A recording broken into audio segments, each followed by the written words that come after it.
There's some undeveloped grapefruit there, which we'll go to next.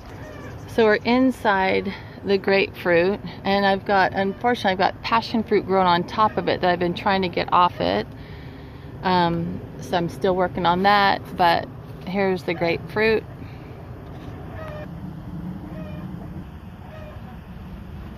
We have more tomatoes.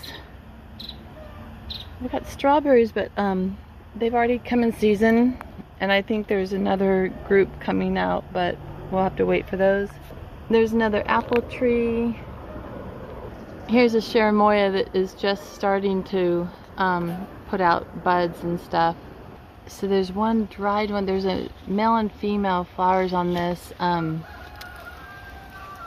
This tree I cut back so aggressively last season, and it's just grown back even more stronger.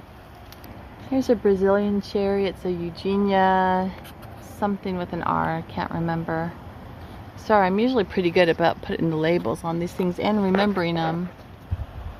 But if you water this guy and give it some sun, it just keeps producing. It's one of my favorite fruits. The cherries are big. There's usually just one seed. Sometimes it can be 3 all together. So these guys will have cherries. The cherries develop very quickly. When they're on, you better pay attention to them because they ripen pretty quickly. Now this cherry, the Jamaican cherry, they call it Boutingia calibura. This is where the little fruits go. These little guys, they taste like strawberry cream when you let the cherries ripen. Let me find one. Here's one trying to ripen. They usually get like a light pink, and then they grow to a darker pink, and that's when they're ready. But they're like, it's like a burst of a strawberry cream. These fruit, they're so good. They're very tiny, but here's one. But the fruit's really good, and then it has a teeny little bitterness at the end, which is fine. So I started out with just this one, and it grew and was doing well, and then I got another one which is smaller. Whoops, a little trellis fell over. But this one, once I got this one near it, it really took off. So these guys produce all the time. And I have these right next to my coffee tree. One of the coffee trees I have, which is, this guy's in full bloom. I've been eating the coffee berries, though, so you might not be able to see a whole lot.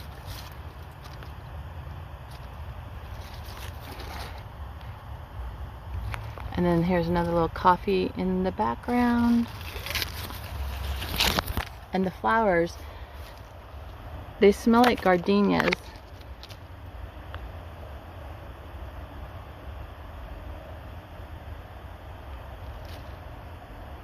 Now I like that. I've got another coffee tree, they all have fruit on them. Now here's one, it's called a maki berry, and I think it's been too hot for it because these had little fruits on them, little seeds, little fruits that they kind of ended up drying out a little bit, even though I have a shade cloth on them. But they're a Chilean rainforest plant, and the fruit is highly medicinal and nutritive, and you need different trees or plants to have fruit to pollinate each other. And I have another one over there, not too far, but hopefully from a different group. You can't really see it, it's under a slippery elm tree, but these grow really quickly, but they are producing little fruits. But I need to probably deeper water them, because here's a little fruit on the very end there. I'm not sure if you can see it. It's just not focusing, sadly, but there's little fruit on it, and there's lots of little ones on the way. And there's another zapote tree there. So that's all the fruit I can think of right now that are in season that I can think of. Let's see. Oh wait, a couple more. Here's an ice cream bean plant. This is supposed to be really good and high in minerals. And you cut it open, it's almost ready because the color is there, but it needs to get a little plumper. See, this is when it's a little underdeveloped. But when it fattens up a little bit, then it's ready. Just break it open, and it's got sort of a spongy, sweet type of pulp. It's chewy, but then you chew it and just swallow it, and just knowing it's got high mineral content is why I like this plant. I've got about 13 or 15 of these plants. Here's a mango. It's going through some new growth here. It's got a little bit of fruit on it. This one was keeling over though, so it was in a clay pot. So what I did is I surrounded it with these big block things, and I busted open the clay pot. There's the busted clay pot, and took the clay pot out from under it, propped it up. Look, it had some of this damage here from being deep watered and it didn't drain, but it's actually healing. There's a Guducci plant right by it. I thought that might help heal it a little bit. But once I propped this up and took the clay pot out from under it and gave it a little bit more space, it's actually, all this growth has happened in just the last like handful of days. So I'm kind of excited about this. I wish I had another mango. I did, but it didn't really make it. You know those seedlings you buy? You can get some seedlings. I wouldn't go for seedlings anymore. Most of the times they don't even materialize. Here's an Australian berry. I can't remember the name of it. Another Eugenia plant, but I really like this one too. The flavor is really nice. Sweet. One seed. These actually also grow really easily. If you plant them from seed, they propagate very easily from seed and grow really quickly. In fact, here's a, see that? This is where I throw a lot of the seeds, and look at all the little babies that have just come up. Poor little orphans, just neglected. I just throw them in here after I eat some of the fruit, and they're all coming up.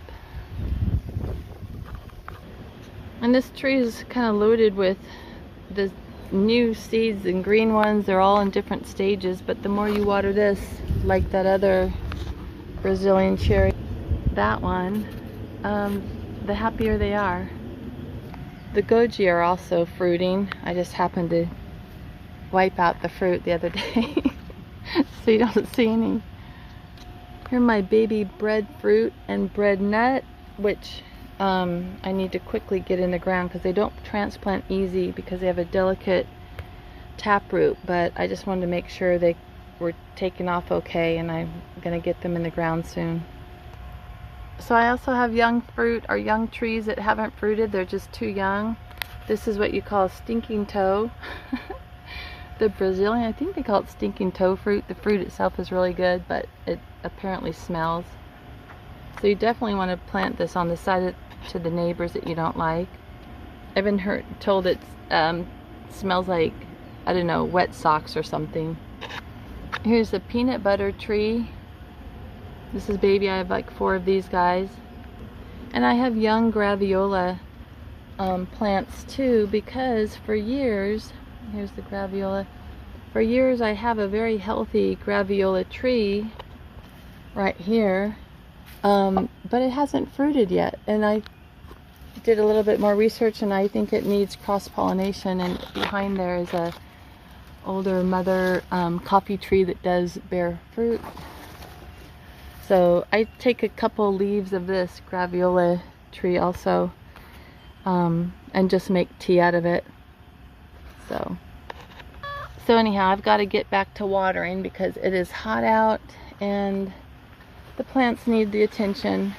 So There's that coffee tree. There's a fig tree too, but I mean not a coffee tree, an apple tree back there. Someone needs to come do some thinning out, I think, of the plants.